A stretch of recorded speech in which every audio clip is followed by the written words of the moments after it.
ಎಲ್ಲರೂ ತಾಯಿ ನಮ್ಮ ಬೇಡ್ಕೊಳ್ಳಿ, ಯಾರ ಮಕ್ಕಳು ಬರಲಿ. ಈಗ ಏನಂತ ಬೇಡ್ಕೊಂಡು ಕರೆಕ್ಟಾಗಿ ಇವರ ಮನೆ ಸ್ವಲ್ಪ ವಾಸಿಗೆ ದೇವ್ರ ಹತ್ರ ಬಂದ್ಮೇಲೆ ನಾನು ಇದು ಮಾಡಿದ್ದು ಎಲ್ಲೋದು ಮಕ್ಕಳಾಗಿರಲಿಲ್ಲ, ಹಾಸ್ಪಿಟ್ಲ್ ತೋರಿಸಿದ್ರು ಇದಾಗಿರಲಿಲ್ಲ. ದೇವ್ರ ಹತ್ರ ಬಂದು ಬೇಡ್ಕೊಂಡು ನೀನು ಬಳಿ ಬಂದು ನಿನ್ನ ಹೆಸರೇ ಕಟ್ಟಿಸ್ತೀನಿ ಕಣವ, ಒಳ್ಳೇದಾಗ್ಬಿಟ್ರೆ ಅಂತ ಇದು ಮಾಡ್ಕೊಂಡಾದ್ಮೇಲೆ ನಾನು ಮಗು ಆಗಿರೋದು. ಎಷ್ಟು ವರ್ಷ ಮಕ್ಕಳು ಇರ್ಲಕ್ಕಂದ ನನಗೆ? 9 ವರ್ಷ ಆಯ್ತು. ಯಾವ ಉತ್ತಮ ನಿಮ್ದು? ನಮ್ದು ಮಂಡ್ಯ, ಒಡ್ರಲ್ಲಿ ಮಂಡ್ಯದಿಂದ ಬಿಳಿಕೆರೆ. ನೀನು ಇವತ್ತು ಊಟದ ವ್ಯವಸ್ಥೆ ನೀವೇ ಮಾಡಿದ್ರಂತೆ. ನಿನಗೆ ಯಾವಾಗಲೂ ದೇವರು ನಿನ್ನ ಮಗ್ಗೆ ನಿನಗೆ ನಿಮ್ಮ ಸಂಸಾರ ಚೆನ್ನಾಗಿರಲಿ, ನಿನ್ಗೆ ಹೆಚ್ಚಿನ ಆಶೀರ್ವಾದ ಕೊಟ್ಟು ದೇವರಿಗೆ ಒಂದು ಸರಿ ನೋಡಿ. ಎಲ್ಲ ಸರಿ ಕ್ಲಾಸಾಗಿ ಮಗು ಆಯ್ತಂದ್ರೆ ಭಾಳ ಸಂತೋಷ ಆಯ್ತು. ಏನಂದ್ರೆ ಪರಮೇಶ್ವರಿ ಏನಕ್ಕೆ ದುರ್ಗಾ ಅಂತೀನಿ ನೋಡಿ. ನಾಮಕರಣ ಮಾಡ್ತೀನಿ ಎಲ್ಲ ಸರಿ ಕ್ಲಾಸ್ ಹಾಕಿ ಮಗಿ 9 ಮಕ್ಕಳೆಲ್ಲ ಮಗು ಆಯ್ತೆ. ಯಾರು ಮಕ್ಕಳೆಲ್ಲ ಬೇಡ್ಕೊಡ್ರಿ.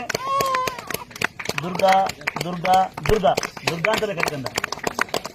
ಹಾಂ, ದುರ್ಗಾ ಪರಮೇಶ್ವರಿ ಅಂದ್ರೆ ಅದು ಈಶ್ವರ ಬೇಡ, ದುರ್ಗಾ ಅಂದ್ರೆ ಎಷ್ಟು ಚೆನ್ನಾಗಿ ಅಲ್ವಾ? ದುರ್ಗಾ ಅಂತ ಕರೀನಾ ಎಲ್ಲ ಸರಿ.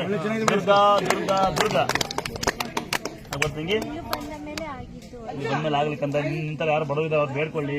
ಯಾರಿಗೂ ಹುಷಾರಿಲ್ಲ ಅವ್ರು ಆರಾಧನೆ ಮಾಡ್ಕೊಳ್ಳಿ, ಹುಷಾರು ಮಾಡ್ಕೊಳ್ಳಿ. ಅದು ಹುಷಾರು ಮಳೆ ಬರ್ತಿದ್ದಕ್ಕಂತ ಹುಷಾರು ಬನ್ನಿ. ಆರಾಧ ಮೆಲ್ಲಕ್ಕೆ